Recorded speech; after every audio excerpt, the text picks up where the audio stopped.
right, so I'm using just white paint that I had, old white paint. It's just reduced 1:1 with a little extra reducer. Iwata Neo. Usually when I do the fire, I'll start out by kind of roughing in where I want it to go. So just kind of thicker on the bottom and then it tapers off, just like real firewood, you know. I always try to kind of mimic the 50s style taped out flames. I think your brain kind of just goes to that. So that's just really, really, really rough there. And I use this stencil to spray off the edges. I'll show you. So if we were starting at the base, gonna spray off of that. Always spray away. And then come back here and kind of spray off that one. And then come over here. So that's what we have. And it doesn't look like much, but then you have to get freehand with it and kind of connect it.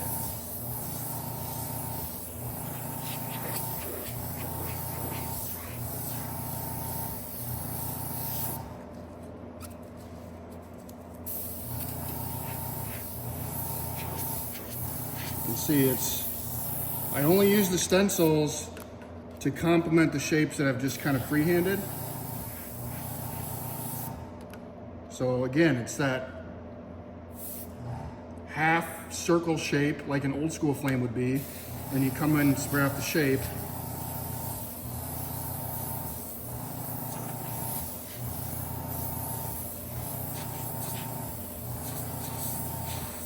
And I always do a lot of these too, like where I get real close and then I pull up real quick. Kind of gives it more of a natural shape. And again, here's this shape. I'm just gonna mimic the shape and give it some body. Spray off that.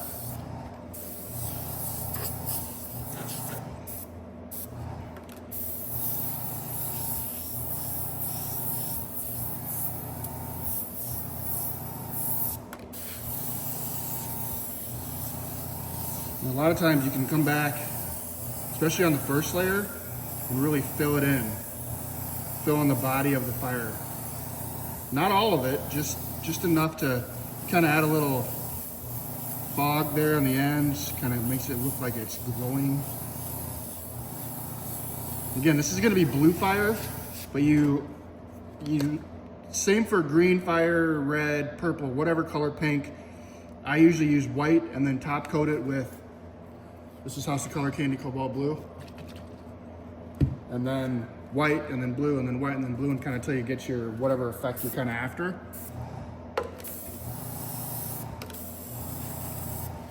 Get some paint here. I'm just kind of doing this on the fly. I didn't really plan to do this, but some people were asking me to do it. So I'm going to do a bike here early next week that has blue fire on it. So I'm going to film the whole thing and do a really good video, but this is just to kind of show some stuff, I guess. Again, I just keep building that up, especially on those edges where I think the fire would kind of be hottest, maybe. You can add one there. You can always do a little burning ember. And the first time I did this on a bike, it took me, I think, 11 or 12 hours, and it was not good. And now, aside from the prep, once it's in the booth, you know, I can do a 3-piece set in an hour or less. But I've done it hundreds of times. I have a lot of practice in it. And you can keep detailing this as much as you want. You know, some of it's gonna get covered up because it's the first layer. And you can see how this is obviously behind this because this is light and then dark versus light.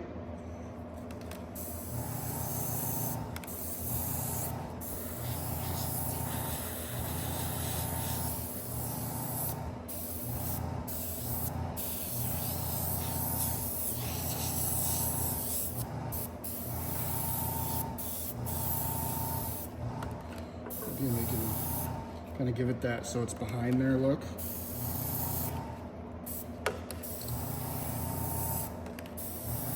You don't have to get this detailed with it either, the first layer, because again, you know, a lot of it gets covered up. So that's really probably about all I do just on this little test panel. And I'll change my, by the way, 3M used to make these. It's called the PPS system, and it was super expensive. And then Harbor Freight came out with their system, Spectrum system, and it's cheap. It's actually probably ends up for me being cheaper than buying quart cups. And then, you know, it's cool because you can put a little lid on here and you can pop this out like this one. Put a lid on it and then save it. Or if it's clear coat and you have a little bit left over, you can let it harden and just throw it away. So it works, just saves a lot of time. Plus then you only have to put a little thinner in the end of your gun to clean it. It's good.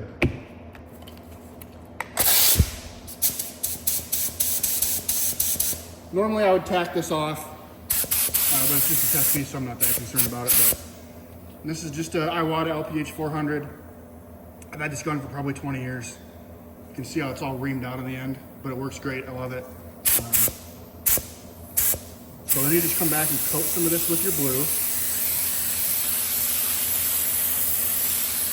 And anybody that sprayed candy, you know, you can make it as dark or as light as you want. You know, it's kind of however you want the fire to look. So I'll go a little darker here.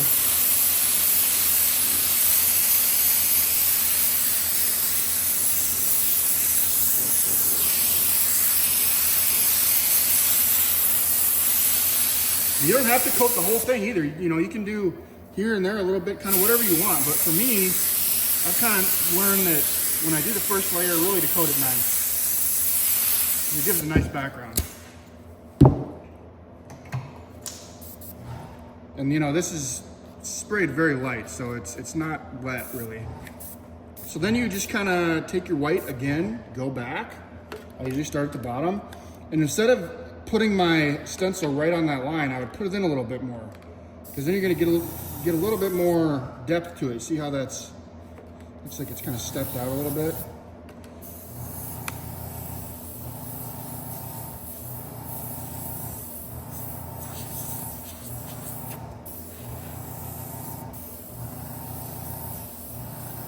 So then you can kind of replicate some of it how you did before. And you can do these layers as many times as you want. Usually, I only do a couple, because if you do too much, it gets too crowded and too busy, and you end up just covering up a lot of your stuff.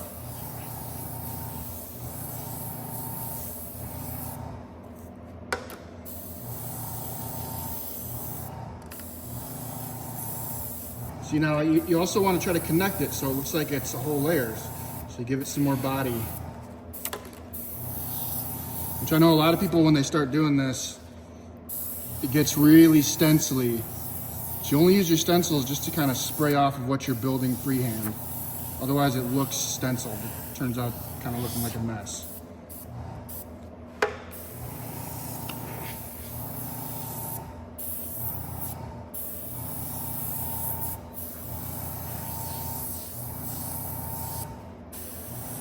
And a lot of times when I do this, I'll do something, I'm like, oh, I don't like that. Like I just did that, and I'm like, that doesn't look good. So then you just kind of fill it in. Make it a little, give it more body, fill it in. And then when you put your blue on there, it just covers it up, and then you can go back. See, there's another one right there. That's a mistake. But it doesn't really matter because I can cover it up. Gotta get some more paint.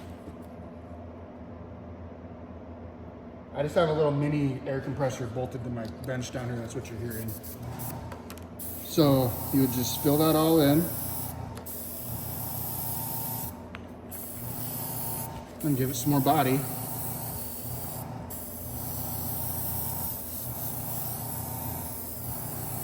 So there we go.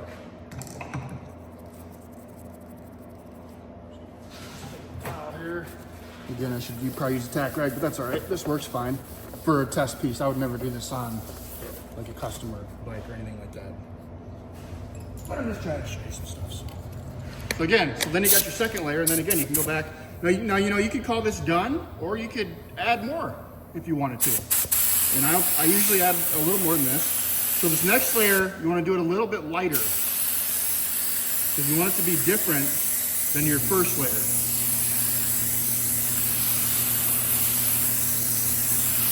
I'm fogging it out there, trying to make it even. So now you can really kind of see we're getting some highs and lows, and some stuff that's pushed way back and stuff that's pushed a little forward, and it's starting to kind of look like something. So then I would consider this probably the final layer, in which I would just kind of go and I would highlight certain things.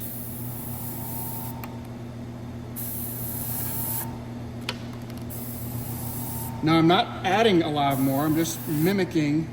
Remember, this is where all those mistakes were. See how you can't even see them? So this doesn't have to be like a perfect science. You know, I think a lot of people do it, either it looks too stenciled or it looks too perfect almost. And I think it's got to have a little craziness to it, otherwise it just doesn't look right.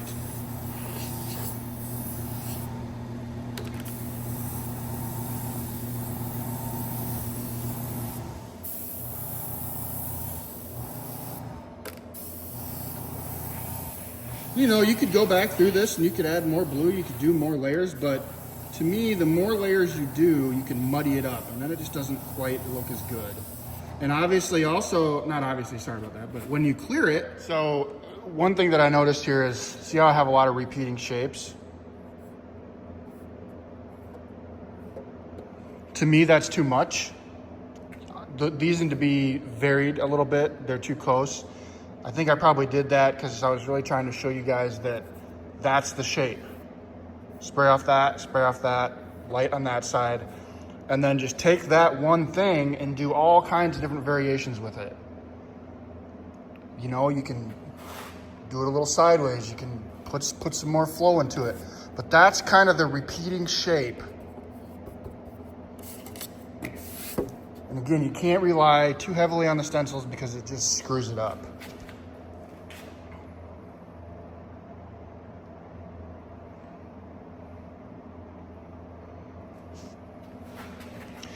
Like I said, next week I'm going to be doing a bike that has blue fire and black flames on it, the combination and stuff. So I'm going to try to film that whole thing.